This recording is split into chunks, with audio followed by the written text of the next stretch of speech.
This podcast is sponsored by nobody. Hey dudes, welcome to Splat from the Past, the only 80s themed horror and sci-fi show where things can get totally radical. Now, I am so excited for today's guest because I have Larry Mathews. Yes, little Ritchie Petrie himself from the Dick Van Dyke Show coming on. I am so friggin' excited. I thank Lori Jacobson so much for making this connection. She just offered, him to me, a week or two ago, and I was really, really stunned. So I said, yes, absolutely. I'd love to talk to Larry Mathews. Yeah, he was little Ritchie Petrie from 1961 to 1966. He decided he wasn't going to act anymore. He took a break, went to UCLA, and then he came back and he was doing post-production coordinating for sitcoms like Soap, Benson, It's a Living, and so forth. And it's going to be a great conversation today. I can't wait. I am so excited. Like I said, Dick Van Dyke Show was a big part of my Nick at Night viewing when I was a kid. Also, it is February. Going to celebrate women in horror this month and the love for Valentine's Day. Going to be awesome. I am just so excited. February's here. January was such a long month, but it was rewarding. I did 26 interviews, and I'm looking forward to what number I come out with in February, but who's counting? Also, happy birthday, Clark Gable. I haven't done the math, but he would have been pretty old if he had lived today. Happy birthday, Clark Gable. Frankly, Scarlett, I give a damn. So yeah, here is my interview with Larry Mathews.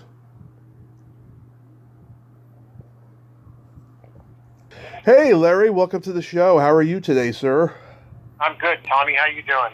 I am just fantastic. I can't tell you how thrilled I am to talk to you today, and I'm so glad that Lori could connect us. This is so awesome.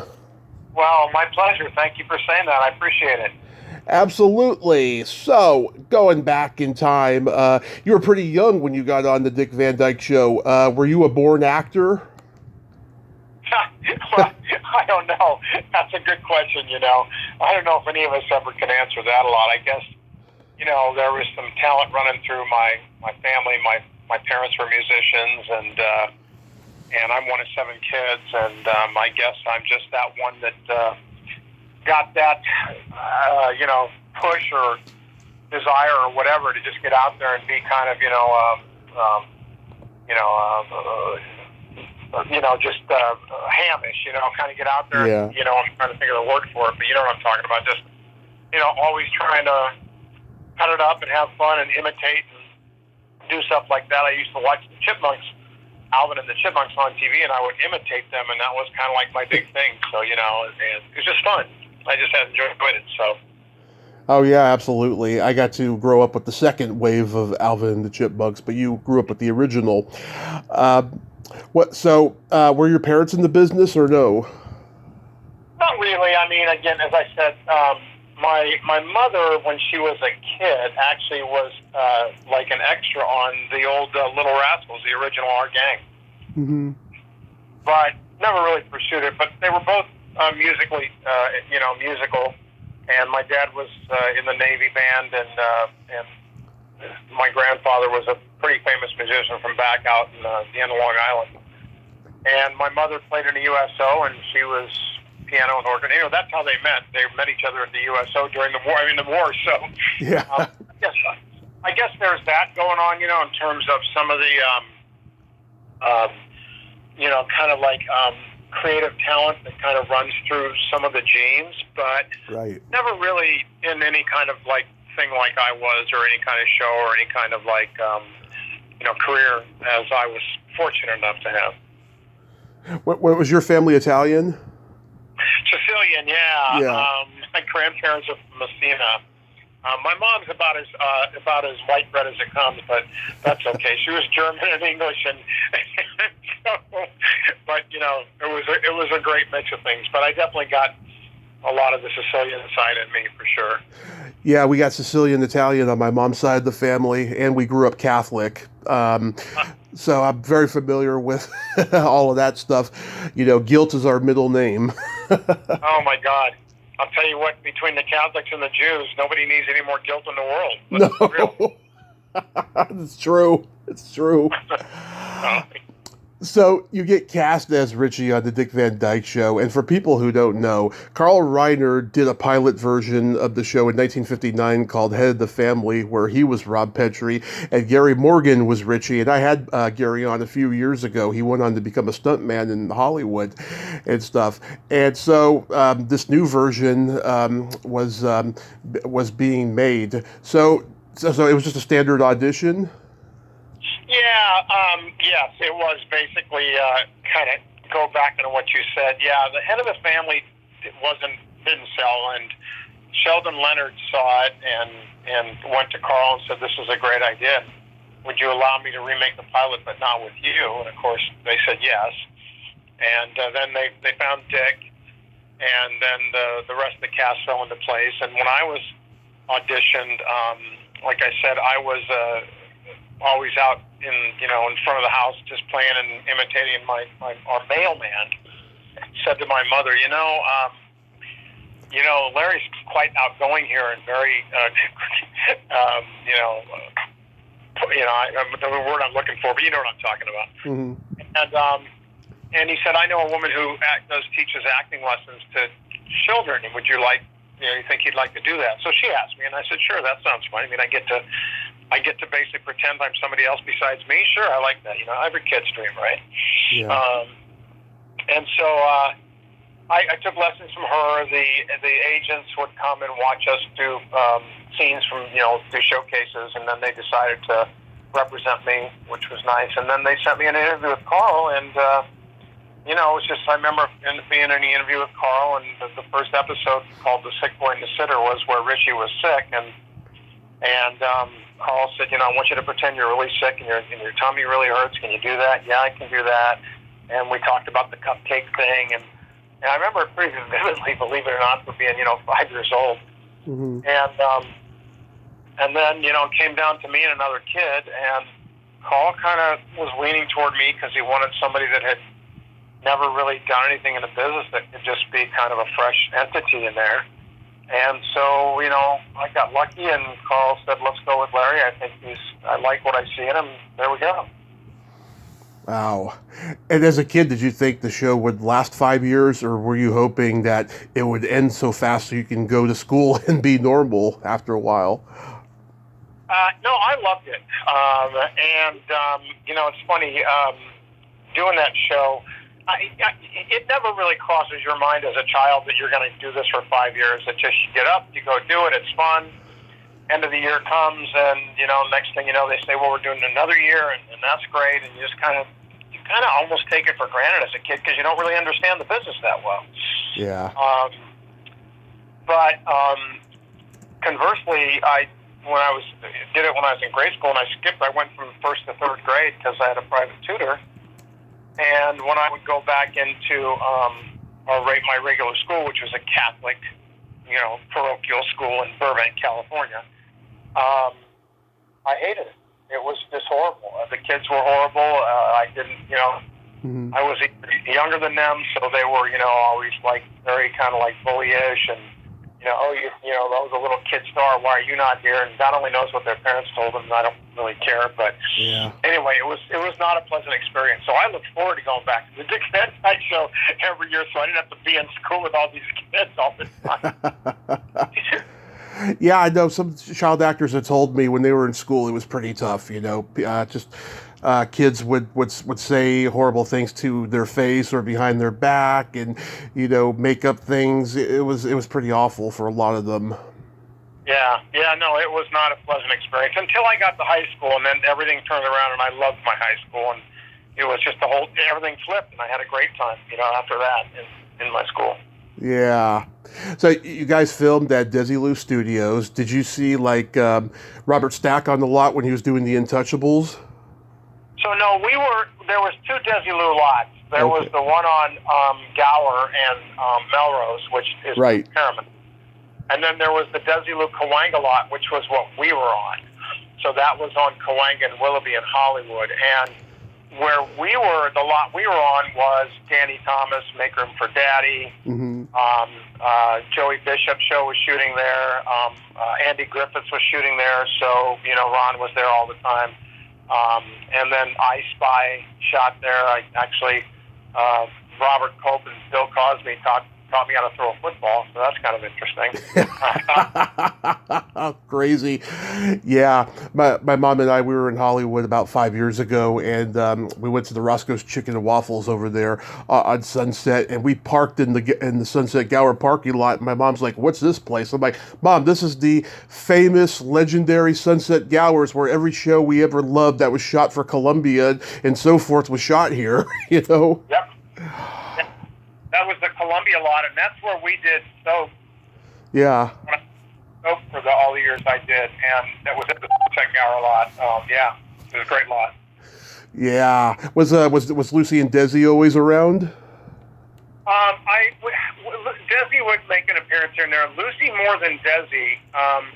Lucy was kind of this stealth kind of person. She would sneak on and go up in the catwalks and just sit there and watch us rehearse and everything. Mm-hmm. And then come down and start making comments. And when people caught wind that she was coming, everybody kind of found an excuse not to be around. Wow. I mean, Lucy is Lucy. She's an amazing, incredible icon. She is a legend. She was a tough businesswoman, and I give her all the credit in the world for that. Yeah. But people just, they were like, "Oh, she's coming. I gotta go." Yeah. And did you know all the other kid actors in town, like Bill Mummy and Butch Patrick? Well, we met each other on occasions here and there. We didn't see each other a lot. Like I said, Ron Howard and I grew up in Burbank. Ron and I played Little League together in Burbank because we grew up in Burbank together. Yeah. And Angela Cartwright I knew pretty well because she was right next door to me doing, Make Room for Daddy, Danny Thomas, Rusty. Yeah. A very interesting person, was not very social, and unfortunately I think that played out to the tragic end of his life.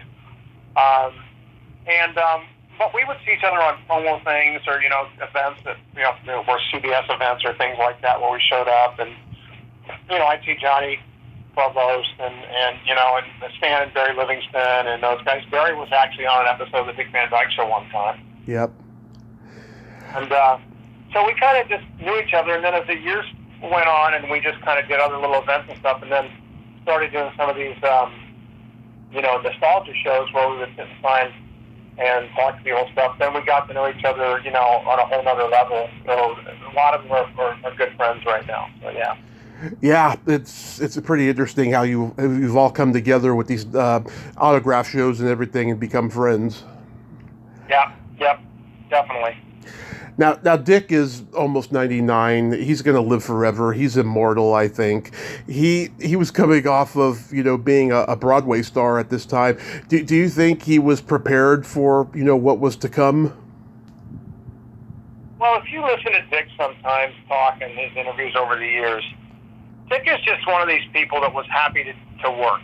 Yeah. I don't think he ever thought about anything farther than what he was doing. He started off in the radio in Danville, and then he co-hosted the morning show a little bit, and then went on to Bye Bye Birdie in Broadway, which is where Sheldon Leonard and Carl Reiner saw him and wanted him to be, Rob Petrie. Right. And I think, again, he just was happy to get something going on and to have kind of a show like that to be on and do with. And then it's funny, if you watch the opening title, of our show, the main title, right? Mm-hmm. The way they announce it is actually the order of which we were cast. So it says starring Dick Van Dyke, Rosemary was the second one cast, mm-hmm. Maureen Amsterdam, the third one, Larry Mathews, me, and Mary Tyler Moore was the last person cast in the show. Wow. When he does that little fall at the beginning of the opening, was that totally improvised or was that pre-planned? Improvised. It was funny.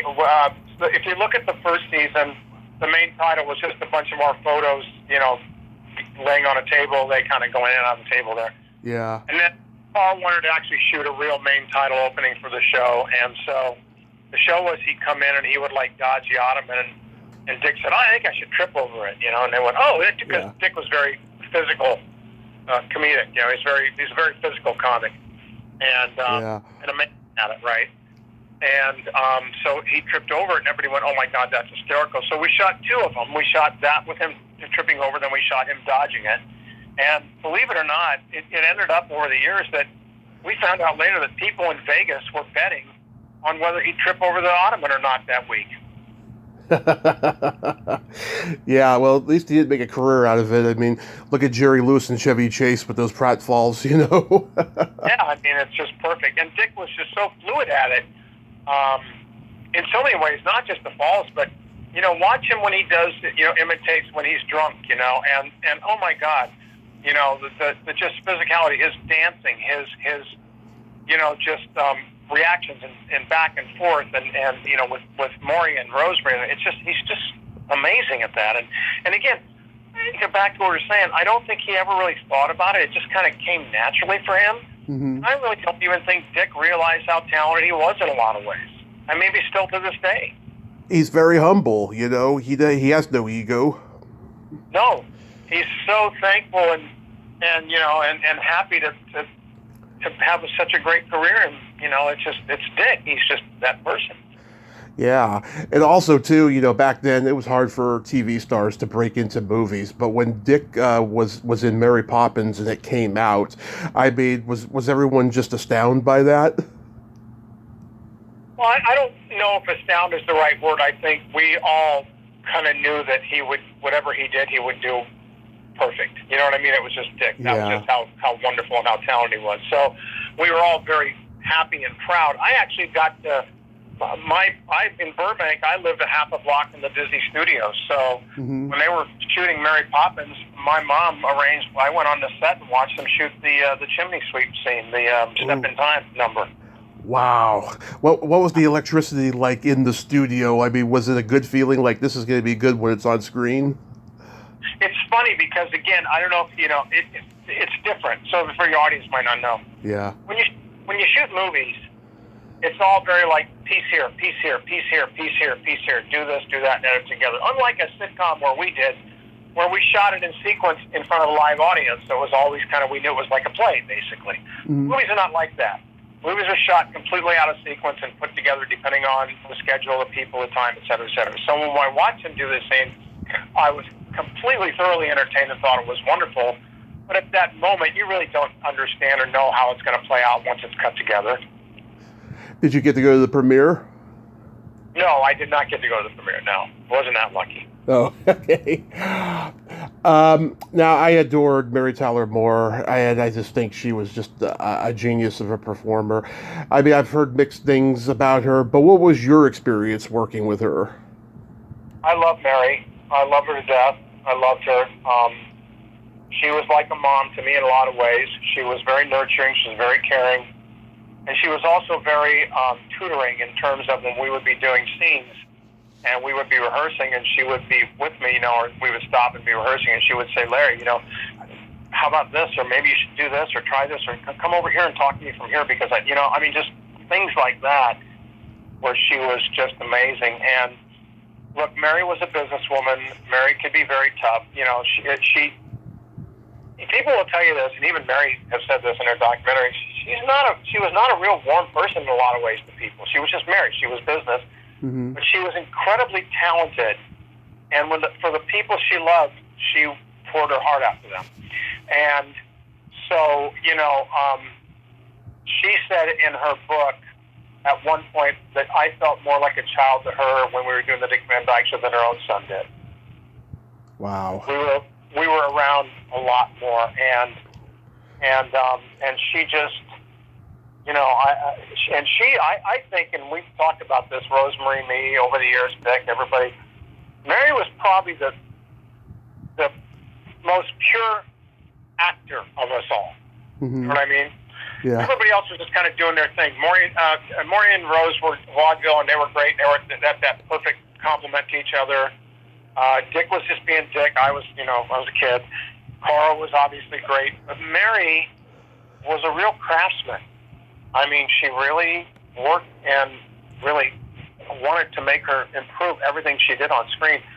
And, you know, you can see it in later years with Ordinary People and certain performances she did on Broadway and things like that. Mm-hmm. But in the Dick Van Dyke Show, when we started out, she was kind of an unknown. So Carl would write stuff for her, Mm-hmm. and she would just pull it off and maybe do a little improvise here and there, and just her reactions and her comic timing and her comic sense was unbelievable. It's gifted. You don't learn that. It just comes, right? Right. And as we went on, Carl said, this woman is amazing, and started writing more and more and more of that for her to do, because he recognized how amazing and how great she was at it. Yeah, a couple of years ago, I talked to the historian Herbie J. Pilato, who wrote a book about Mary, and we were talking about how, you know, it's always been speculated that the reason she didn't win the Oscar for Ordinary People was because it was too close to who she really was, and the people who were voting in Hollywood didn't like that about her. Yeah, I think there's some truth to that. You know, there's a really good documentary called Being Mary Tyler Moore. I don't know if you've seen it or not. Mm-hmm. It's on Max or HBO. I don't know. Max. I love that. Take a great icon and change the name. That's smart. Anyway, but it's on there, and she addresses some of that. She does, with her personal life, and of course, you know, I knew Ritchie, her son, well. I knew her sister Liz, who I had a crush on at one point, and we would hang out together in our, you know, teen years and, you know, late teen years. Mm-hmm. And I was really upset when she died, when Liz died, and when Ritchie, you know, died. I just don't want to, you know, without that, I wasn't surprised. Mm-hmm. Yeah, Rosemary was so talented too. I heard she had a dirty mouth on her. Oh boy, she could swear like a sailor. You know, it's funny. Rose is probably the closest in terms of the whole cast, because our families would do a lot of stuff together, and Rosemary and I have the same birthday, and she was like my Aunt Rosie, and I mean, all our life we were close, her whole life, all our lives, and she was a special, wonderful person. Italian, of course, like me, and we had that bond, and she was just an amazing person, and I you know, Rose and I it was a wonderful relationship, and I can't say enough about her. She was spectacular. But yeah, she can swear like a sailor, no question. And what was Maury like?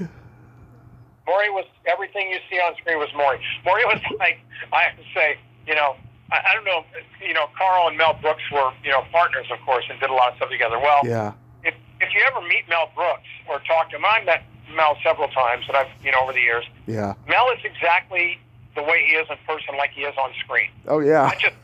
Okay. Maury's like that. Yeah. Maury's exactly like that.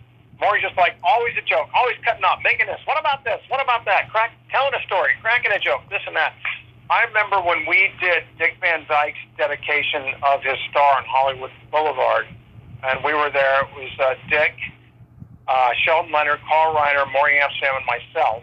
We were at the ceremony, and Maury and I, we had a luncheon after the ceremony at the Hollywood Roosevelt Hotel, and Maury and I sat together, and I could barely eat because Maury just kept cracking jokes, and I'm like, Maury, I want to eat here. Come on, give me a break, right?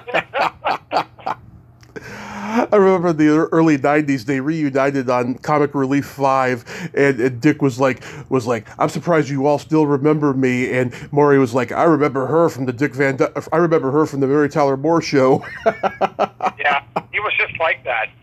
You know, it's Maury. He was just, and never had a bad word to say about anybody. I mean, he might have been in the worst way, and people would say, Maury, how are you? And he said, I'm great. Everything's great. You know, he's just always positive about everything. That was Maury. Yeah. A couple of years ago, I talked to Jerry Paris's daughter, and I've talked to many people who were directed by him and stuff, and they all tell me that he was tough as a director, you know, but as a guy overall, he was great. Did you find that to be so? So Jerry, again, we were pretty close, and I would go spend, overnights and stuff at his house with their kids, and we had a great time. So we were pretty close, and Jerry I thought it was a great dinner. From my point of view, he was always just wonderful and just, helpful and very instruction. And, it was like, again, you're a pro. Director tells you to do that, that's That's what you do. You know what I mean? It's like, hey, this is what you do.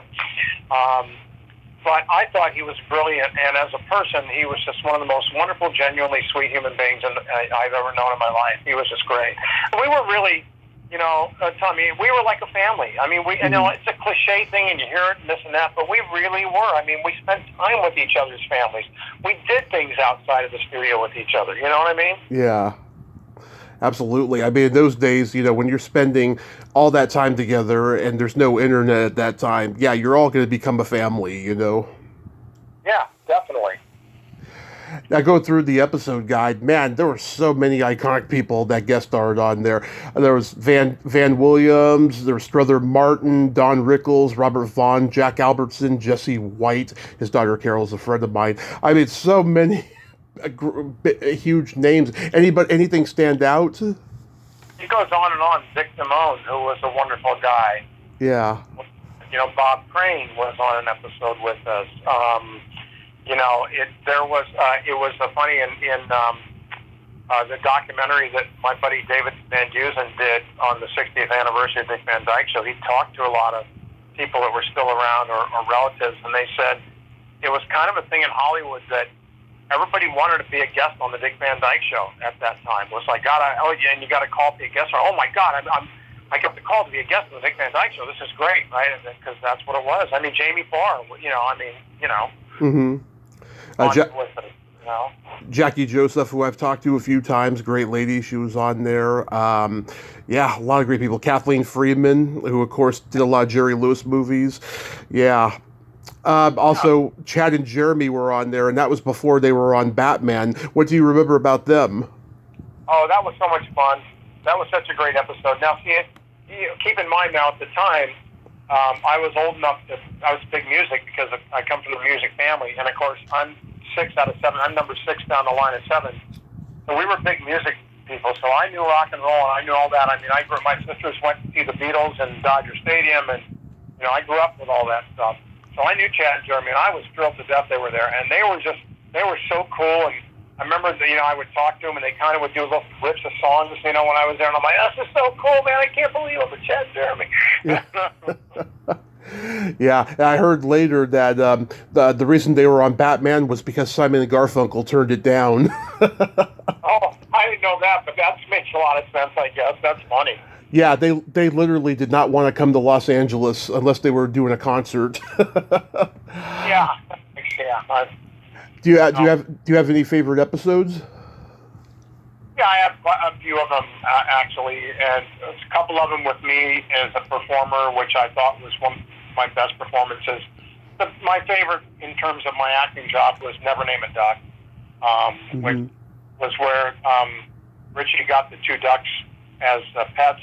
Yeah. And one of them died in captivity, and Rob had to put the other one back in the wild, in the pond, you know, so it could survive. And he had to come in and tell Ritchie, and I had to cry. And there's a great backstory behind that with Sheldon Leonard's, and, you know, how I was able to go out and cry on camera because I didn't know how to do it at the time. And Sheldon brilliantly kneeled down in front of me backstage before the scene, and he told me this horrible story about his dog who got tragically killed by a car, and it was a mess, and blah, blah, blah. And I went on set, and I was like, oh my God, I was so upset. And found out later I don't think he had a dog, but that's how genius Sheldon Leonard was. And that was one of my favorites. I think another one was A Bird in the Head Hurts, which is where the woodpecker was, you know, coming to attack me, and that was kind of a fun episode to do. I guess my favorite episode of the whole show would be It May Look Like a Walnut, which is so many other people's favorite years, you know.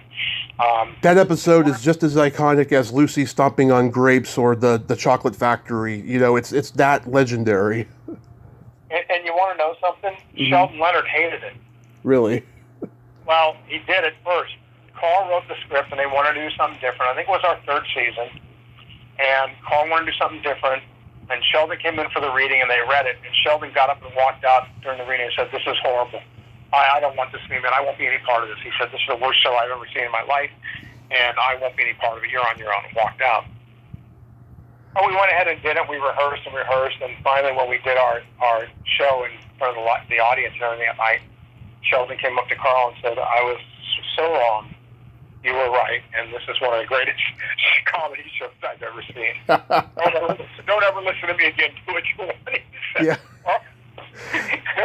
Yeah, I've heard stories like that about the things that became iconic. They were hated, in the beginning.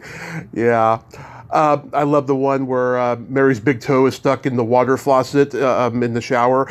That is a variation on Marilyn Monroe and the 7-Year Itch, which is one of my favorite comedies of all time. That's why I love that. And, of course, the classic toupee episode. I mean, that episode is so classic. There's a clip of it in Mrs. Doubtfire. Yeah, that was, I had, for years and years, I had Alan Brady's desk. That was my desk for over 40 years. I had that. Yeah. The toupees are lined up on. But it's funny, you go back to the toe thing.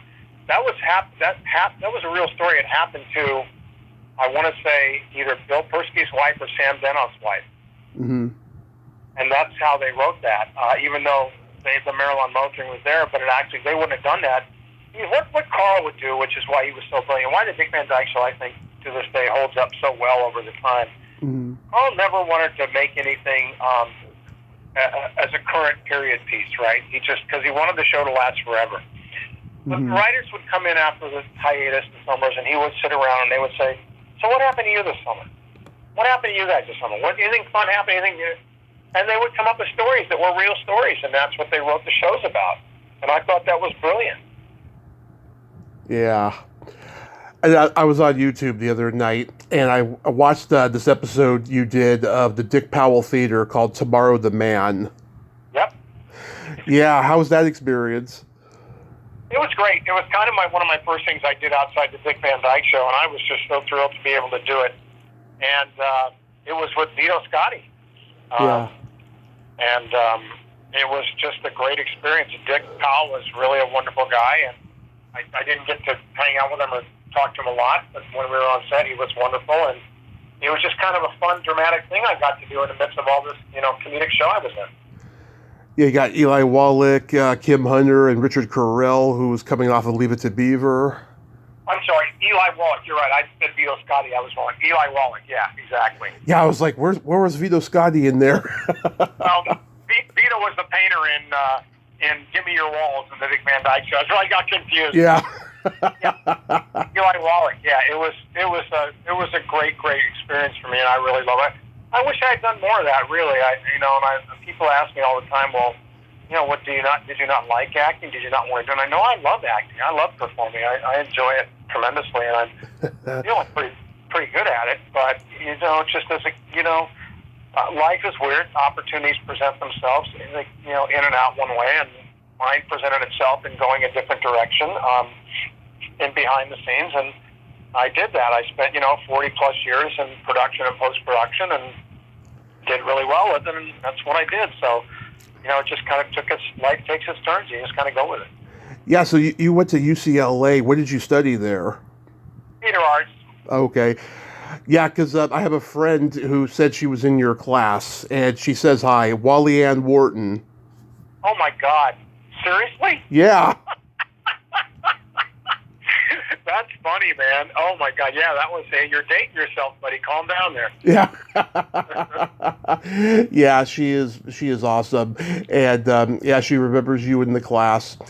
And were you taking any film classes there? No, I was. I'm a jaded child star. I was in the theater program, but I was kind of always. What's the word I'm looking for? I was just kind of disheartened sometimes because I'd been through a reality, of working on a successful television show that won more Emmy Awards than any other show until Cheers. Mm-hmm. And being around Sheldon Leonard, Carl Reiner, Dick Van Dyke, Mary Tyler Moore, Danny Thomas, on and on, goes on and on. God, who we had, Persky, Denoff. And so I had a dose of reality, and I always tell people I went from age 5 to 15 in 5 years because you grow. When you're around adults all the time, it's a different world than being around kids all the time, right? Right. And so I would go to these classes at UCLA, and I would see these starstruck young kids, and God bless them. They thought, oh my God, I'm going to get a I'm going to get my Master of Fine Arts, and I'm going to be a star, and I'm going to do this, and I'm going to do everything in the world. And I'm just going like, you just really don't have a clue, man. I'm sorry. That's just not reality. Yeah. So working on shows like Soap and Benson, It's a Living, any good anecdotes there? Oh, my God. We had so many fun times there. Soap was probably one of the funniest. I mean, we would sit there and tape Soap. It was a live audience as well, and we would sit in the booth, right, watching the taping, and we would be laughing so hard sometimes the director would have to say, "Shut up! I can't hear them." We would just howling. It was such an iconic cast, such a great, and one of my dearest closest friends in the world is Marsha Posner Williams, who was worked on Soap and went on to produce the Golden Girls and won Emmy Awards for the Golden Girls, and we were so close at Whit Thomas, and we talk about it all the time. That was a groundbreaking show. I mean, the ABC, they almost didn't put on the air because all the backlash they had from the Christian right about showing a gay character and all the promiscuity in the show, et cetera, et cetera. It was very, very hot topic back then. Oh, yeah. Soap was probably one of the best assembled casts of any 70s sitcom, along with WKRP and Taxi. I mean, you had Richard Mulligan, Katherine Hellman, Billy Crystal, Ted Wass, a lot of great people on that show. I mean, Catherine Damon, who was great. It's on and on. It just goes, that we just, and the people that were guests in and out, Robert Urich for a stint, was one of the long-running guest kind of things. It was Gregory Sierra and John Biner, and we had such a ball doing those shows. I can't even tell you, of course. Oh, crazy John Biner. I've talked to him. Was he like doing impressions all day? I love John. I got to work with John on a movie called 3 on a Date, which was one of the first things I did when I got out of college. Mm-hmm. And one of the stars on it. We got to be pretty close there, yeah. And it was fun. And so when I saw him again on Soap, it was so much fun. We just kind of fell back into this really cool relationship we had for a while. Very funny guy, yeah. When you were at Benson, was Jerry Seinfeld there? No, he wasn't. No, I don't mind. What was Jerry at Benson? No, I don't remember Jerry. He did, I think, 4 episodes, and then one day he was getting ready to go to the set, and then they called him and said, "You're not needed anymore." And he has said to this day that was fuel for what became his success with his own sitcom. That's funny. No, when Soap got canceled and Benson still went on, I actually got let go from Whit Thomas because they were cutting back. They didn't keep me. So the last couple of years of Benson, I wasn't on. I was only on the first 2 years. And my buddy Gary Brown was the director for a lot of those episodes. He probably has good memories with Jerry, I'm sure. But no, I wasn't around when he did it. I mean, but I did know Shapiro very well because he was Carl's manager as well. He was Carl's manager. And his nephew, too. Yep, and George. I love George, and George was the most wonderful guy. And again, over the years, as time would go on, we'd see each other at events or things like this, maybe unfortunately a funeral here and there, or maybe a reunion or something, or, whatever kind of event was going on. And George was just like that guy. He never forget anybody. He was so, wonderful and always wanted to know how you were and what you were doing. Genuinely cared about, how you were. One of my favorite stories I ever heard. Mark Maron goes to Carl Reiner's house to have him on his podcast, and George Shapiro falls asleep right when the interview starts. And then when the interview's over, he wakes up and says, "That was a great interview. Who wants ice cream?" Well, I can see that happening. That's for sure. Yeah. and Maron told that story to Larry King, and Larry King, knows those guys too, so he thought that was hilarious. I think it's great. Kind of speaks volumes for that whole group, doesn't it? It's wonderful. Yeah, I love those guys. Oh, I forgot to mention, 1969, you were on the Mike Douglas show. You were on there with Alejandro Rey and Virginia Graham. What do you remember about that? It's funny. I remember doing it, and I remember being kind of to me it was kind of by then I was still kind of young, and I was kind of geez, I'm amongst these really great guys, and I don't know, should I speak? Should I not speak? Should I do? Actually, it was kind of fun. And that's one of the few interviews I did that I don't have an actual tape of, or I'd love to get my hands on that if I could, because Mike was a cool dude, man, and again, Alejandro Ray, and I'm like, oh my God, these guys are like big stars here, you know? I mean, like, not that I hadn't worked with them, but again, I'm a kid still, you know what I mean? I was, 14 years old or something at the time, right? Yeah. Well, I mean, to be there in the Mike Douglas studio in, what was it, Philly, that he filmed the show or something like that, right? I think they shot this one in L.A., actually. He came out and did a stint in L.A. when we shot that, if I remember correctly. Oh, okay. Yeah, those talk shows always did that. Letterman would go to L.A., or he would do San Francisco, where I lived and stuff. Yeah. So, what's next for Larry Mathews? What do you got going on these days? Well, as we talked about earlier, I spent just doing production and post-production, mainly post-production, sales and management. Had a really nice career doing that. I really had a great time, but being a salesperson, and Carl Reiner once told me one time when we did the Revisited show, he says, man, you're great. He goes, what have you been doing all these years? You're so good at doing this. And I said, well, Carl, I said, I act every day. I'm a salesman. And he goes, no, I know that, but I mean, really? And he goes, I said, no, it's just what I am. And he goes, God, I guess I really knew what I was doing when I hired you, didn't I? It was actually. But I did that and had a really nice career doing that. Pandemic I had started a post facility within a big media company in 2018, and we were very successful the first 2 years, and then the pandemic took its toll on that and on me, and I finally had to just back out and retire from that side of the business. And now I'm up here in the Pacific Northwest. I'm in Oregon, and we love it up here. Mm-hmm. And I actually do. I'm a big wine guy. I've always been a big wine, connoisseur, aficionado. I just love it. I love the nuances. I know several of my good friends are winemakers, several sommeliers, and it's been my passion. Mm-hmm. So I hooked up with a guy up here they take wine tours into the Willamette Valley, the famous Willamette Valley here in Oregon, mm-hmm. which is, award-winning Pinots and Chardonnays from around the world, beat the French out in a lot of competitions. And what we do is we'll do a celebrity wine tour where you can go on a wine tasting tour with Ritchie Petrie from the Dick Van Dyke Show, and we'll talk about the Dick Van Dyke Show, we'll talk about Hollywood, we'll talk about wines, and might sign an autograph for you here and there, and just have a great time. And we're doing that, and we're having a great, great time doing it. The people love it, and so far we're just enjoying it. It's just something I like to do. Wow, so you got your own winery?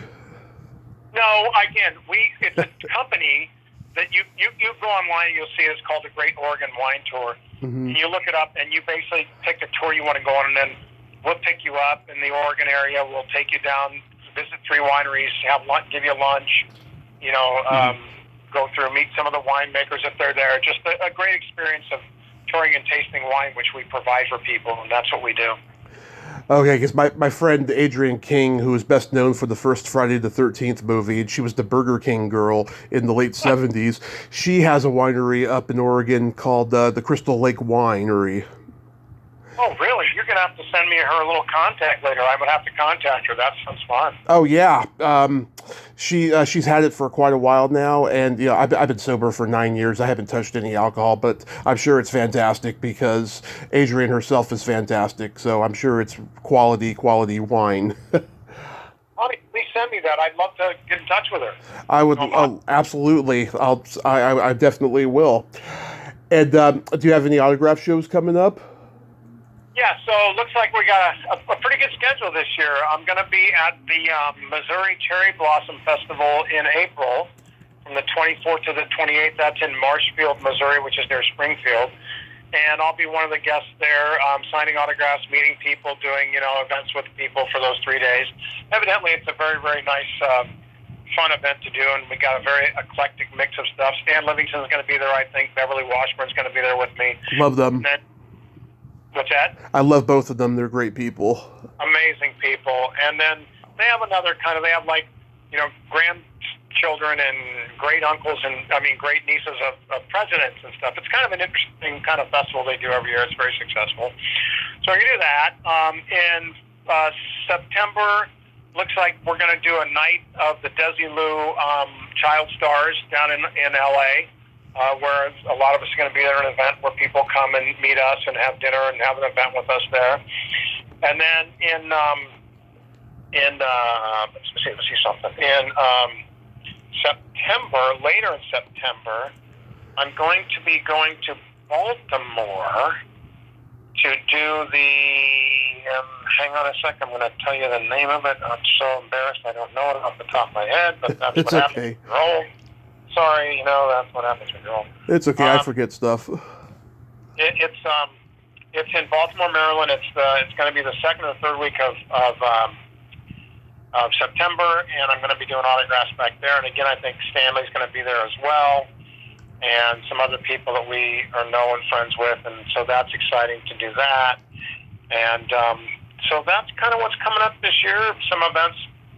Hopefully, in the meantime, we'll figure it out. If somebody else needs something to do, I'm available and happy to do it. So that's kind of cool. Yeah, it's called the Mid-Atlantic Nostalgia Convention in Baltimore. Oh, I know that convention. Yeah, I've never been there, but I know people who have gone and signed there, and I know people close to there who have gone. Yeah, so I've never really done East Coast shows, so I'm kind of looking forward to going back there and kind of seeing the people on the East Coast, which is just wonderful. Done a lot of West Coast stuff, but it's fun to get out and about and see other people around the country and just meet them and get their take. And I've always said, in my lifetime, and it's just my goal in life is, if I've been lucky enough or able to make somebody smile or make somebody laugh or give somebody something that they can be happy about during the day, then that's, my life is fulfilled at that point, and and that's what's really wonderful about being lucky enough and fortunate enough to be on the Dick Van Dyke Show, is that I've been afforded those opportunities to bring something, fun and happy and funny into people's lives, and I love that. So, it's great. Yes, I hope you come to the Bay Area sometime to do an autograph show. I'd love to meet you in person.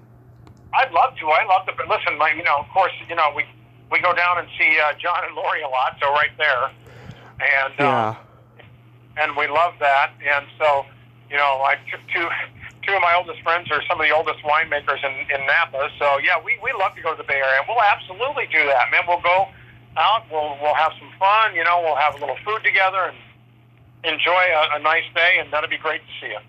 Yeah, I mean, they were at the San Jose Comic-Con last year. I went, and Stan Lee was there, and Larry Mathews. It was a great time. Yeah, I'm hopefully this year, like I said, we'll see what happens. I mean, like you said, Dick's 98. He's amazing. He's in great shape. He probably will live forever. But you know what? Nobody does live forever. So eventually, like him and I are the only two surviving cast members of the show alive still. So. Yes.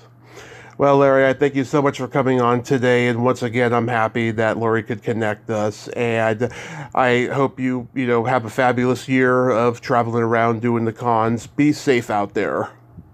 Thank you, Tommy. Appreciate it. Appreciate your time. Really, it was wonderful to talk to you. And to all your fans out there, I'm happy I could spend this time and give them a little insight of what we did and what happened during the show and Hollywood times. And if you ever need anything, please don't hesitate to reach out and let me know. Absolutely. Thank you so much, sir. All right, man. Take care. Take care. Bye-bye. Bye. Well, there you have it. Larry Mathews. Ain't he a cool dude? Oh, what a nice man. And great stories there. Oh, my God. I mean, he was honest. Man, he was just so awesome. I loved talking with Larry Mathews. He was great. I hope I meet him in person. Well, until next time, this is Tommy Throwback Kovac saying, there's no shame in living in the past because the present sucks. Later, dudes!